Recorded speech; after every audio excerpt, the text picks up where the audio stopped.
সুপ্রিয় ভক্ত বিন্দুরা, বাংলাদেশে হয়ে গেল ঢাকা বিশ্ববিদ্যালয়ে ঢাবি জগন্নাথ হলে উদযাপিত সবচেয়ে বড় সরস্বতী পূজা। জ্ঞান ও বিদ্যার দেবী সরস্বতী কৃপা লাভের আশায় জগন্নাথ হলের মাঠে মণ্ডপে মণ্ডপে বাণী অর্চনা, আরতি ও ভক্তদের পুষ্পাঞ্জলিতে আরাধনা করে সনাতন ধর্ম অবলম্বীরা। শিক্ষার্থী, শিক্ষক ছাড়াও ঢাকার বিভিন্ন স্থান থেকে আসা পুণ্যার্থীদের ভিড় ছিল মণ্ডপে মণ্ডপে।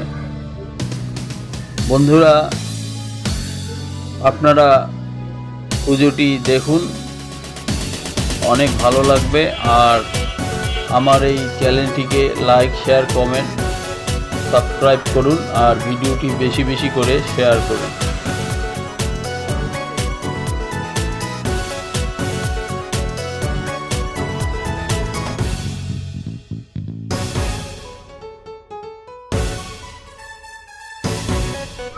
বন্ধুরা, এই সরস্বতী পুজোটি ছিল বাংলাদেশে সবচেয়ে বড় সরস্বতী পূজা। আপনারা সেই পুজোটি দেখছেন।